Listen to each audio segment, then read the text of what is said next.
ഭർത്താവിൻ്റെ പീഡനം അസഹനീയമായപ്പോൾ സ്ത്രീ എന്ത് ചെയ്തു? വിവാഹമോചനം നേടി. വിവാഹമോചനം തേടി ഒരു പുതിയ ആളെ കണ്ടെത്തി കല്യാണവും കഴിച്ചു. പക്ഷെ കല്യാണം കഴിച്ച് കൊണ്ടുവന്ന ആളോ കളികൂട്ടുകാരനൊക്കെയാണ്, പണ്ട് ഒപ്പം ഉണ്ടായിരുന്ന ഒരാളൊക്കെ തന്നെയാണ്. പക്ഷേ കല്യാണം കഴിച്ചപ്പോഴാണ് അദ്ദേഹത്തിൻ്റെ തനി നിറം പുറത്തേക്ക് വരാൻ തുടങ്ങിയത്. തനി നിറം പുറത്തേക്ക് വരാൻ തുടങ്ങിയൊന്നുമല്ല കേട്ടാ, തനി നിറം എല്ലാവർക്കും അറിയാം, ഇവൾക്കൊഴിച്ച്. പക്ഷേ അടുത്ത് വന്നപ്പോൾ അവൾക്ക് കാര്യം മനസ്സിലായി, ഇത് വലിയൊരു അപകടത്തിലാണ് താൻ വീണ്ടും ചെന്ന് പെട്ടത്. ആദ്യത്തെ ഭർത്താവുമായിട്ട് സ്വരച്ചേർച്ച ഇല്ലാതുകൊണ്ട് തന്നെയാണ് വിവാഹമോചനം നേടിയത്. പക്ഷെ രണ്ടാമത് ഇങ്ങനെ കല്യാണം കഴിച്ച് കൊണ്ടുവന്ന ആളെ പണ്ടൊക്കെ അറിയുമായിരുന്നു. പക്ഷേ ഇത്രയാണ്ട് പ്രതീക്ഷിച്ചില്ല. ഈ ദേഹത്തിന് ഒരു കാമുകിയൊന്നും അല്ല, ഒട്ടനവധി കാമുകിമാർ. ഭാര്യ ഇത് മണത്തറിയാൻ തുടങ്ങി. ഭാര്യയ്ക്ക് പൊതുവെ ഒരു സംശയമുള്ളതാണ്.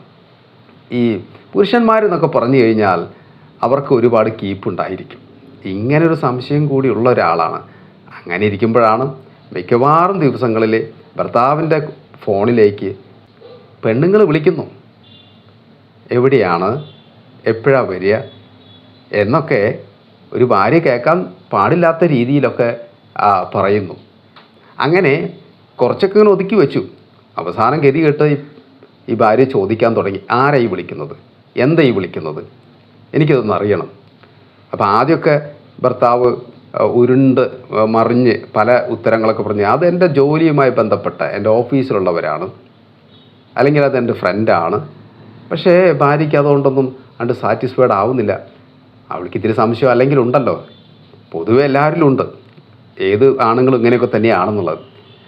അപ്പോൾ ഇവിടെ ഇപ്പോൾ രണ്ടാമത് കല്യാണം കഴിച്ച ഭർത്താവിനും അറിയാം ഇവൾക്ക് ഇത്തിരി സംശയം ഉണ്ടെന്നുള്ളത്. അങ്ങനെ ഉണ്ടെന്നുണ്ടെങ്കിൽ ആ കുടുംബത്തിന് സ്വസ്ഥത കിട്ടണമെങ്കിൽ ഈ ഭർത്താവ് എന്താ ചെയ്യേണ്ടത്?